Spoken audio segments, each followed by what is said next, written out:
Terran combat mech with the official name War Machine model. Famous tank aces such as Karla Valdez and Alexei Kuznetsov. Despite their fame, other experienced combat mechatronics commanders who fought bravely on various fronts. There were also many of them, but over time they were almost forgotten. Ryland Tarsis was one of his lesser-known battle mech commanders. Ryland joined the Terrans shortly after completing his training and was deployed to fight the Dominion forces that had enslaved countless civilizations throughout the galaxy. He was originally assigned to the infantry of the Terran 1st Armored Division, and after his recovery was wounded in the first engagement with Dominion forces, he was transferred to training towards the end of the First Liberation Campaign. A terrifying new weapon, a giant battle mech, he was originally assigned to a light combat mech unit, but was transferred to a heavy combat mech unit after being promoted. Although he was perceived as a ruthlessly brash commander, his courage was undeniable, and his most famous moment occurred during the liberation of Corando in 2016, a decisive campaign to free the central planet from Dominion control. No liberation battle was more discussed and debated than the liberation of Colin, which was part of the Terran Operation Apex. Colin's release lasted several months and is considered one of the key turning points in the release effort.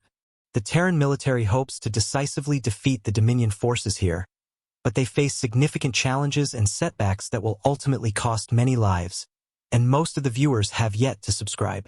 Is not? If you are, please help support the channel by subscribing.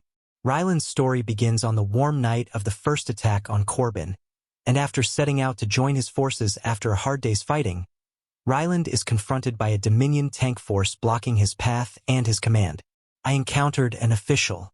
He oversaw the operation despite the circumstances. Ryland's combat training began, and he remained calm as he activated one of his experimental grenades, arming it and hurling it at the lead Dominion vehicle. The explosion on impact illuminated the presence of additional Dominion units positioned directly behind the first vehicle, and he charged toward them. As the new forces and their crews scrambled to respond, he incapacitated them with a single hit from his energy cannon and destroyed 2 Dominion units in close combat, accomplishing the task alone the next day. He received a special award for this. It was impressive, but it was ultimately overshadowed by what happened. A few days later, Operation Apex reached a pivotal moment in the liberation effort when a large combat mech force was tasked with breaking through Dominion defenses in a portion of the territory.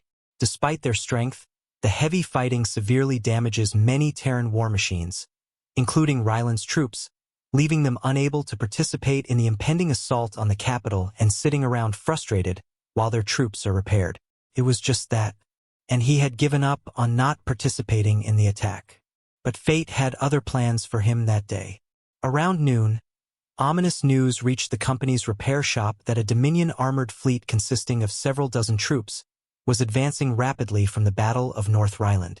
Since the Mechs were the only remaining force at his disposal to deal with this threat and all other units had already been sent to other fronts without hesitation, Ryland urgently repaired his forces and made a quick decision to confront the force system head-on. Precarious situation, the battle mechs advanced cautiously towards the approaching Dominion forces, arriving in time to prevent fragments of the infantry division from being completely overrun. Several Dominion tank units had already been neutralized by the infantry before the infantry division arrived, but the force's intervention turned the tide of the battle, and the infantry-led crews believed that guided had the upper hand. At that moment, they instantly disabled several Dominion tank units. More Dominion troops unexpectedly emerged from a nearby compound and opened fire. Ryland quickly maneuvered his mech to deal with the new threat, but was soon out of action as more and more Dominion troops appeared. One after another, Ryland and his crew were knocked out of action, forcing numerous enemy units to retreat. The battle mech took several hits, but its advanced shielding technology proved successful. Ryland's crew, especially the engineers who had done a great job, were completely exhausted by this point, but Ryland remained determined to press on and directed his crew toward their goal. When the colossal war machine gradually began moving toward Chase, Dominion forces had no need to approach the retreating Dominion forces. The Dominion forces had regrouped just behind the front line in a fortified outpost, unprepared for one-on-one combat. They were shocked to see Ryland's men gradually emerge from the battlefield. But by this point, Ryland's men had exhausted their armor-piercing shells, still leaving him and his crew incapacitated. Despite this, it continued to attack the enemy with powerful explosions. Doing so would penetrate the Dominion's protective shield.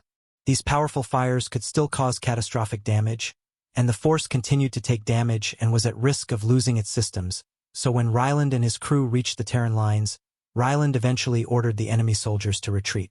Their troops suffered severe damage. The system was severely damaged. Energy reserves were nearly depleted, and the force was repeatedly attacked by Dominion weapons. Ryland and his support crew were completely exhausted and on the verge of collapse. However, the Dominion attack was repulsed. Ryland and his crew played a key role in stopping the Dominion advance, and their actions incapacitated numerous Dominion forces. Ryland became one of the most decorated battlemech commanders in the Terran military. He was then praised by the Terran High Command for his courage and leadership. Ryland continued to participate in various operations during the liberation of the galaxy. His heroic actions during Colin's liberation are just one of his many fierce battles demonstrating this.